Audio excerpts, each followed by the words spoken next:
नमस्कार, आप देख रहे हैं द इंडिया टॉप। मैं हूं आदेशपुरी। बीपीएससी की बात करेंगे हम। बीपीएससी के द्वारा वेटिंग लिस्ट नहीं दिया जाता और परीक्षाएं भी 2 से 3 साल लग जाती हैं एक पूरा होने में। और बीपीएससी के द्वारा ये कहा जाता है कि हम जो बची हुई सीटें हैं जिन पर ज्वाइनिंग किसी कारण से नहीं हो पाती है उसे अगले बीपीएससी में डाल देते हैं। जबकि आपको बता दें कि यूपीएससी देश की सर्वोच्च भर्ती आयोग है, वो भी हर एक साल वेटिंग लिस्ट जारी करती है सिविल सेवा और अन्य परीक्षाओं में, जबकि वहाँ परीक्षा एक साल में ही पूरी हो जाती है। हमारे साथ हैं बालेंद्र कुमार, अभ्यर्थी रहे हैं, 64वीं में इंटरव्यू दिए, नहीं हो पाया फाइनल, लेकिन इन्होंने पिछले कई सालों का जो है वो सर्वेक्षण किया और पता किया कि कैसे बीपीएससी में कुछ अंकों से छूटने वाले छात्र जो हैं वो सड़कों पे ही रह जाते हैं, जबकि सीटें भी खाली रह जाती है। और यही कारण है कि इन्होंने इसकी गुहार जो है राष्ट्रीय पिछड़ा वर्ग आयोग में लगाई और वहाँ भगवान लाल साहनी जी जो अध्यक्ष हैं उन्होंने बीपीएससी को तलब किया और कुछ आदेश भी दिए गए। हम जानेंगे इनसे ही। बालेंद्र जी हैं यहाँ पर। सबसे पहले बालेंद्र जी ये बताइएगा कि आखिर वेटिंग लिस्ट जारी ना करना कितना गलत है बीपीएससी के द्वारा, जबकि यूपीएससी द्वारा किया जाता है। देखिए, सबसे पहले आदेशपुरी जी मैं आपको धन्यवाद दूंगा कि आपने एक गंभीर पत्रकारिता का परिचय दिया है और लगातार आपने इस मुद्दे को अपने चैनल के माध्यम से आप उठाया भी है, इसलिए सबसे पहले धन्यवाद आपको भी। और जहाँ तक बीपीएससी के सवाल है, मुझे लगता है कि शायद अनोखा आयोग है कुछ मामलों में जो ये वेटिंग लिस्ट नहीं जारी करता है, जबकि यूपीएससी, अन्य राज्य के भर्ती आयोग, बैंकिंग, रेलवे, सभी आयोग, मतलब जो भी भर्ती आयोग है वेटिंग लिस्ट जारी करता है। इसके पीछे मुझे आज तक बहुत कारण समझ में नहीं आया। जब बीपीएससी के पीछे इसकी मंशा क्या है, स्टूडेंट को प्रताड़ित करने की मंशा है या फिर जो बची हुई सीटों को अगले 2-3 जो एग्ज़ाम होते हैं उसमें ऐड करके सब्जबाग दिखाने की योजना है। इसलिए मैं आज तक बीपीएससी को इस मुद्दे पर समझ नहीं पाया। लेकिन जहाँ तक मैंने इस बार एग्ज़ाम दिया, 64वीं का इंटरव्यू भी दिया और वेटिंग रिजल्ट नहीं मिला, तब जाकर पता लगा जब बच्चों के दर्द क्या होता है। इस दर्द को लेकर मैंने मुहिम चलाई और राष्ट्रीय पिछड़ा आयोग के संज्ञान में लाया और उन्होंने गंभीरता से इसको मुद्दा को देखा। ये बताइए कि बीपीएससी जैसे कहती है, जैसे विधानसभा में भी चर्चा हुआ इसको लेकर, तो कहा गया कि अगले परीक्षा में जोड़ दिया जाता है। अगर हम देखें 64वीं जब तक फाइनल हुआ तब तक 65वीं प्रोसेस में था, 66वीं प्रोसेस में था, 67वीं का भी आया नहीं है। जिसका अंतिम अटैम्प्ट होगा 64 और उनका कुछ नंबर से छूट गया और सीटें भी खाली रह गई, उनके साथ कैसा होता है बताइएगा ज़रा। देखिए आदेशपुरी जी, जो विधानसभा में सवाल उठाया, माननीय 4 विधायकों ने उस सवाल को उठाया और माननीय मंत्री साहब ने जवाब दिया और माननीय मंत्री साहब के जवाब में लगा जो किसी ने उनको शायद कागज़ पत्र पकड़ा दिया है, उन्होंने हूबहू पढ़ दिया है। उन्होंने जो अगर गहराई से उस जिस संकल्प पत्र का 16वां का उन्होंने जिक्र किया था कि अगली अधिसूचना में जारी जोड़ दी जाती है सीटें, 16वां संकल्प पत्र कहता है कि कोई अभ्यर्थी, सफल अभ्यर्थी अगर ज्वाइन न करने की स्थिति में या तथा अन्य कारणों से रिक्त रह जाने की स्थिति में वह सीट अगली अधियाचना के लिए जाएगी। तो हमेशा ये लोग आधे चीज़ को पढ़ रहे हैं, न ज्वाइन करने की स्थिति में, जबकि अगली ही पंक्ति है कि अन्य कारणों से भी रिक्त रह जाने का, अन्य उपायों से भी भरने की बात की जा रही है, जबकि इसकी गंभीर विवेचना करनी चाहिए थी मंत्री साहब को। इसी बात को मैंने पिछड़ा वर्ग आयोग के सामने लाया कि इसमें कहीं भी नहीं लिखा हुआ है कि इसको वेटिंग रिजल्ट नहीं दिया जाएगा, अन्य कारणों से भी भरने की बात की जा रही है।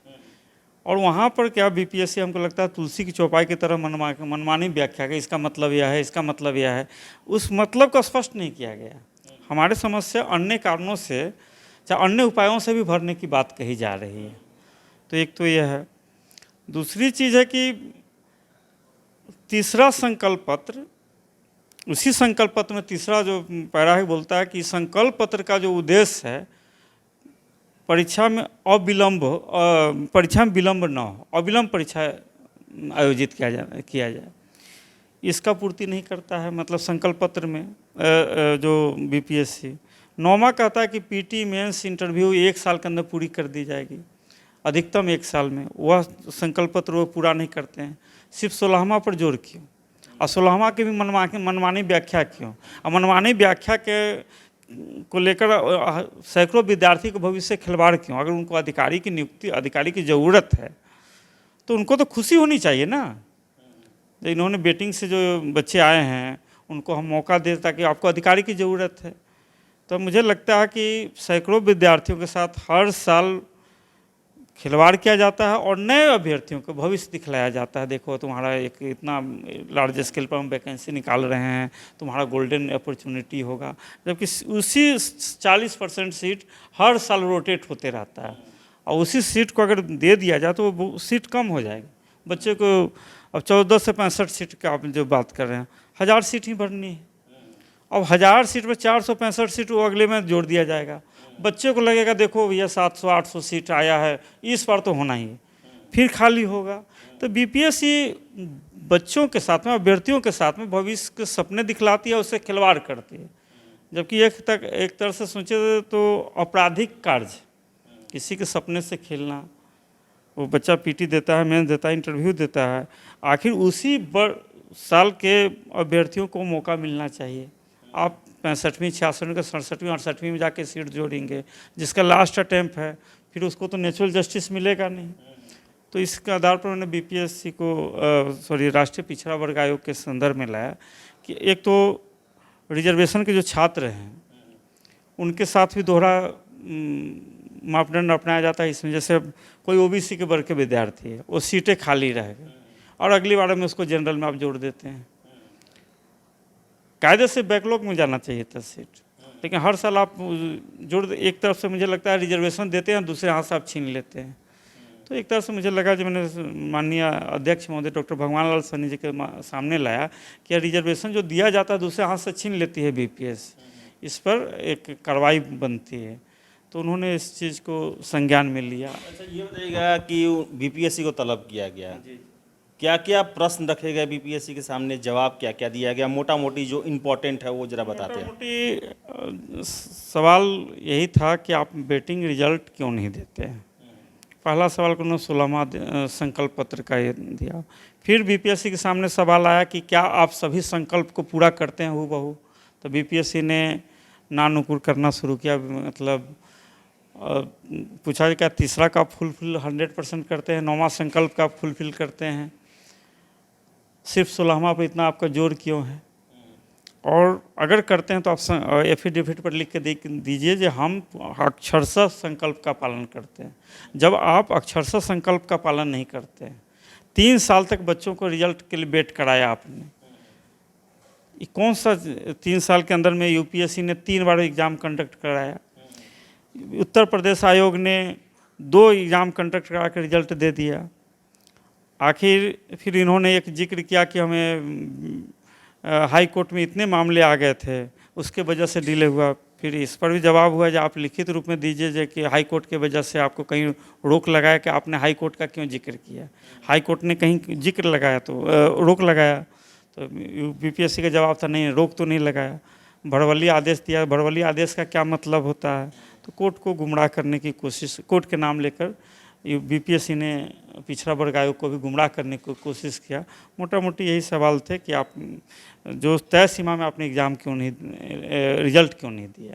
नियत क्या लगता है बीपीएससी का सब देखने के बाद? नियत, हम तो आशावादी व्यक्ति हैं, तो मुझे आशा है कि जो माननीय भगवान लाल सैनी जी, पिछड़ा वर्ग आयोग के लोग हमारे दलील से संतुष्ट हैं, और उम्मीद है जो 2-4-5 दिन के अंदर में उनका एक विस्तृत रूप से लिखित रूप में फैसला आ जाएगा। और इन्होंने बीपीएससी ने भी कहा है कि जो भी फैसला आप देते हैं हम मानेंगे। तो मुझे लगता है जो निकट 4-5 दिनों में कुछ अच्छा फैसला आने वाला है। मतलब कि ये पिछड़ा वर्ग आयोग के भगवान लाल सैनी जी ने एकदम ठान लिया है कि जो भी छात्र जो वेटिंग में रहते हैं उनको न्याय दिलाना है। वेटिंग लिस्ट जारी केवल 64वीं के लिए ही होगा या आगे भी परिपाटी बनाया जाएगा? इसका एक नज़ीर तो बनेगा ही, एक आयोग का फैसला किसी एक के लिए तो होता नहीं है। तो मुझे लगता है नज़ीर बनेगा। और भगवान लाल सैनी जी इस मामले नेचुरल जस्टिस मान रहे हैं, जो किसी को भी अगर बेटिंग रिजल्ट दिया जाना चाहिए, क्योंकि जिस बच्चे ने मेहनत किया है, शायद सीट खाली क्यों, आप सब जवाब क्यों दिखलाते हैं। तो संतुष्ट, मुझे लगता है कि मेरे दलील से संतुष्ट नज़र आया और उन्होंने कई बार गंभीरता से सुना। अगर मुझे लगता है अगर नहीं देना रहता न्याय तो गंभीरता से उतना सुनते भी नहीं। और पिछले बार जो 31 अगस्त को जो हेयरिंग हुई है, उसमें सामान्य प्रशासन के 3 अधिकारी उपस्थित थे। उन्होंने भी कहा कि जो हमें निर्देश मिलता है हम उसका पालन करेंगे। तो मुझे लगता है कोई पॉजिटिव ही निर्देश होगा। तो कोई पॉजिटिव ही निर्देश होगा। आपको बता दें कि बालेंद्र कुमार जो हैं वो वेटिंग लिस्ट के मामलों को पहली बार, मेरे जानते हुए पहली बार इन्होंने काफ़ी ज़ोर शोर से उठाया है। और हाई कोर्ट नहीं गए, ये राष्ट्रीय पिछड़ा आयोग गए और वहाँ पर नेचुरल जस्टिस के नाम पर और जो संकल्प पत्र है बीपीएससी का, जिसका उन्हें पालन करना है, उस पर ही घेरते हुए प्रश्न किए गए। बीपीएससी 16वां जो उसका संकल्प पत्र है, उसके आधार पर वेटिंग लिस्ट जारी नहीं करने का बहाना करती थी, बताती थी, जबकि प्रश्न किए गए कि क्या आप सभी जो संकल्प हैं उसको अक्षरशः पालन करते हैं। तो यहाँ बीपीएससी धाराशाही हो गया, क्योंकि आपको भी पता है, सबको पता है कि बीपीएससी का कभी भी एक परीक्षा 1 साल के अंदर में ख़त्म नहीं होता है।